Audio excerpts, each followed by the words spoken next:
Why do people hate on Greg Doucette? So, for those of you who don't know, he is a fitness influencer, YouTuber who has made a name for himself over the years, who I would say is probably the most prone to chasing controversy as a fitness YouTuber. He is somebody who has gotten a lot of attention basically for doing call outs of other fitness industry folks, call outs of other fitness influencers, call outs of other YouTubers, and also doing a lot of like natty or not style exposure videos where he talks about whether or not people are likely to be taking steroids.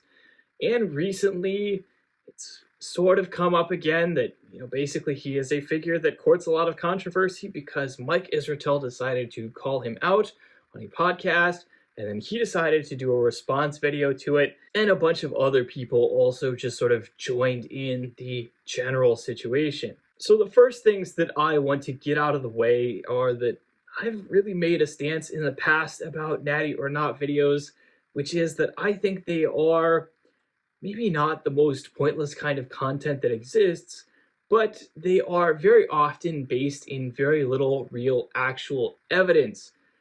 The reality is, like, yes, we can assume that a lot of people are juicing, a lot of people are on steroids, especially when you talk about the very highest tiers of bodybuilding. It's pretty much a given that basically all of those guys are probably using. At the same time, I don't think it's beneficial to really sit around doing a lot of speculation, calling people out, and all that, because basically at the end of the day, you don't really have any evidence. The only real evidence that you would have is if obviously somebody admitted to you if they took steroids, or if you happen to, I don't know, be a private investigator and catch them in the act, or, like find some needles in their house or something like that, right? The reality is that there are a lot of fitness influencers who probably are juicing but won't talk about it.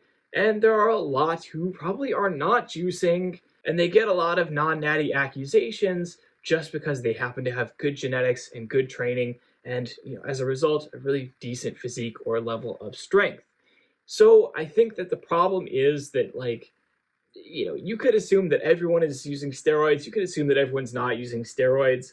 Really, at the end of the day, fighting over the people who are on that fence line who might be falling into one side or the other, it's just a huge waste of time because, again, you're not basing this on any real evidence.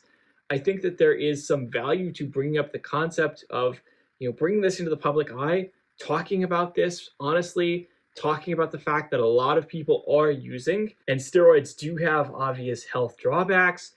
And so, of course, like, yes, people need to be informed.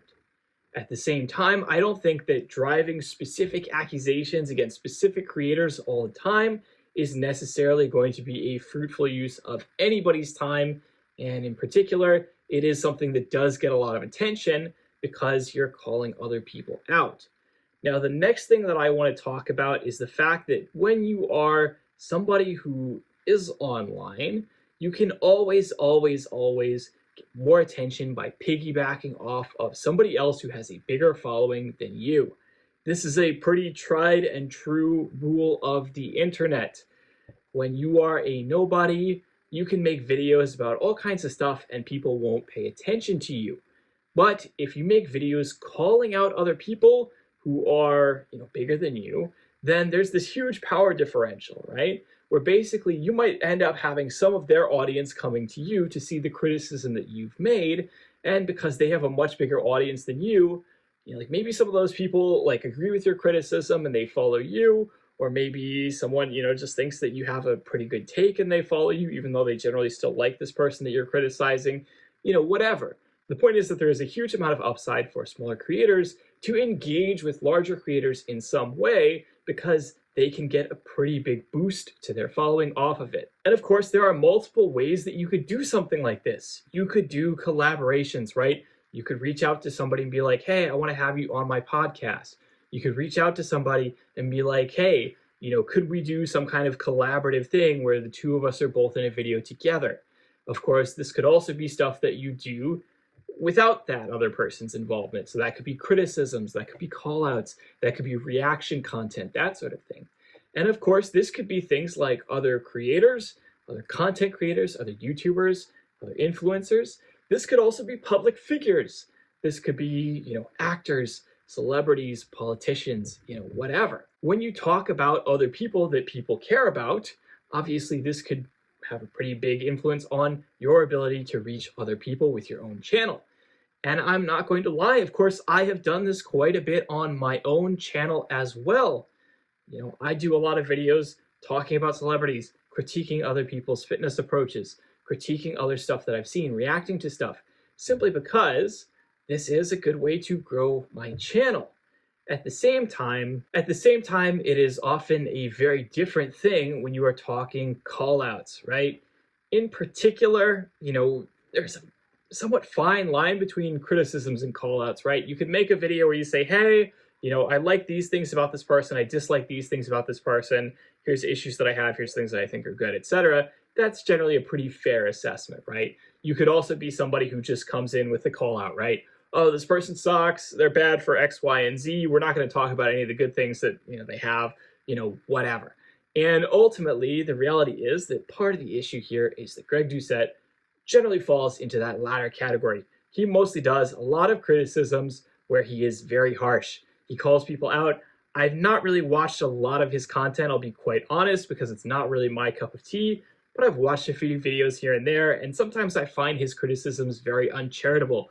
I remember there was a video where he was talking about a particular fitness influencer, and basically the major criticism that he had is that this guy was making a live video where he was working with somebody else, and he did not immediately in his head figure out how to convert pounds into kilos. I'm not even kidding. That was basically the entirety of the criticism. He just criticized this person as being dumb and being stupid because, he was like, okay, trying to calculate the difference pounds to kilos, got a rough number, wasn't really correct, didn't really try and check it or anything like that, didn't, pull out his phone and look it up. But, basically Greg, is like, oh, this guy's an idiot, blah, blah, blah, like, whatever. Like, come on, man. Yes, it's not that hard to convert pounds into kilos, multiply by 2.2, but most of us, can't really do that math in our head super easily. And calling out somebody for not, like pulling out his phone to check his calculator or whatever seems like the silliest possible criticism you can make of somebody. And I've seen a lot of other criticisms that Greg makes where he's just like really hyper analyzing people's body language, or like, oh, like they said one stupid thing one time in this 2-hour long interview, that's what I'm going to hyper focus on. It doesn't feel like charitable criticisms. It doesn't feel like charitable readings where you're really trying to understand the good and the bad in the situation. And in his response video where he talks about why everyone hates him, he does talk about how, yes, he has to court criticism, he has to stand out in some way with his channel, and this is what he does. And I have to hand it to him for that. Like, yes, that's very true. Ultimately, at the end of the day, everyone needs to distinguish themselves on the internet somehow. You could make the most, generic, boring fitness videos ever that are completely correct. Okay, people, you need to make sure that you're lifting 2 or 3 times a week. Okay, people, you need to be doing 2 or 3 cardio sessions a week. Okay, people, you need to be, managing, not eating too much junk food or sweets or anything like that. Make sure you're eating plenty of protein, make sure you're eating plenty of veggies, make sure you're eating plenty of fruits, etc.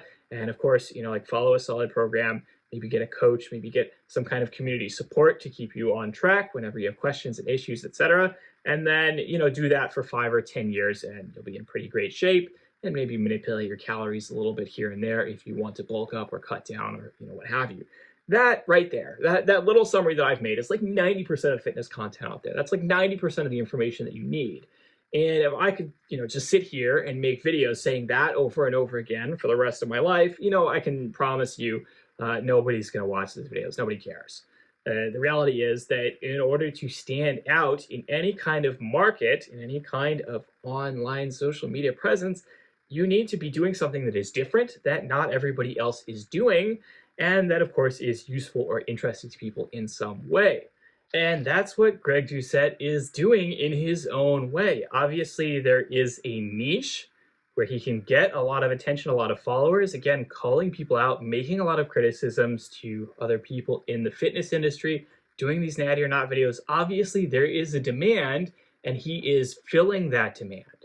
So again, I can't knock him too much for that, because that is the reality. He wouldn't be interesting. He wouldn't have a following if he wasn't doing this stuff. And so he needs to keep doing this stuff in order to, keep everything running, keep paying the bills, and so on. He also talks about how ultimately the reality is that, like, people don't really hate him. They love him because of the controversy. And this is also very, very true. I will be so honest, like, people act like being controversial on the internet is always a bad thing. And it's like, oh, like, you have a bad reputation. People are going to hate that. People are going to, ignore you after a few months or whatever. That's just not true. The reality is that people love to hate watch things. People love to engage with clickbait and then be mad about it later, but they still engage. The reality is that people do engage with these things because there is a certain thing where there's a difference between stated and revealed preferences. They may say, hey, I don't like a person who's mean. I don't like this clickbaity content. I don't like this highly critical, divisive content, whatever. And then more and more people line up in droves to consume it quietly and without any complaints. Or maybe they do complain, but they keep watching it, right? And so the reality is that there is this difference between what you call stated and revealed preferences. So stated preferences is what you say you want, and revealed preferences is what you actually want based on what you actually do. So you could say, oh, I hate this guy, he sucks, and then you keep watching his videos. And it's like, okay, well, actually, you don't hate him. You do like watching his videos. You hate watching his videos. And so he is very honest about that as well. He's very, direct in saying, like, yeah, like, people say they hate me, people say that I suck, but they keep watching my videos, and these are the kinds of videos that get people to watch. These are the kinds of videos that get me more followers, more subscribers, more likes and that sort of thing, more engagement. Does that mean that all of the engagement is positive? Of course not. He gets plenty of negative engagement too. But again, that doesn't necessarily matter, because it also increases the positive engagement in the process. He'll find other people who agree with him, he'll find other followers, and so on. I have had so many people come to me over the years and say, oh, if you say this controversial thing, people aren't going to, like your content long term or whatever. And like, I can show you the graphs. Like, every time I post something controversial, it gets a lot more likes. I get a lot more subscribers. Those subscribers stick around. Like, that's the reality of the internet. I could post things that are non-controversial. And again, like I said before, I could post that, like 90% of fitness information out there. And like, nobody's going to watch it. Nobody cares. Because again, the reality is that you need to stand out in some way. Now, I personally disagree with that style of content. I personally don't necessarily like watching it. I don't really give it a lot of views. I don't really watch a lot of Greg Doucette's content, so I don't really know him very well. So I apologize if I have misrepresented him in any way in this video or anything along those lines. I probably don't know very much, I'll be quite honest. But the little snippets that I've seen, the little things that I've understood here and there, I get a sense of the kind of person he is and the kind of social media presence that he creates. And I get it. He is somebody who is courting controversy because it helps him to develop a following. And, that works for him. It's not necessarily something that works for me. I don't really necessarily believe that you need to be hypercritical of everybody. Again, I do think that you need to have honest conversations about things like steroids. Do you think you need to have honest conversations about things like, like all those garbage fitness influencer types who are just like, oh, like, carnivore is the only way to eat, and human beings are meant to be carnivore, whatever, selling, like junk science or, just making stuff up. Like, obviously you need to criticize those kinds of people because they're just telling falsehoods, right? They're just trying to make money. They're just trying to make a buck off of you, etc. And they are misleading people on purpose for attention, for money, etc. But I think that there are a lot of people who fall into the category of people who, like, maybe they're not perfect. Maybe they don't know the science super well. Maybe they're just kind of like trying to make a living. They're just trying to, make a following on the internet and survive and like do the, like the best they can with what they've got. And do they make mistakes? Like, yeah, of course they do. I do that all the time. I'm sure that if I, go back and watch, videos I made like 2 years ago, I'm going to be cringing with how bad they are, right? Like, that's the reality of the situation. People have to put out a lot of content online in order to, be competitive in this sphere.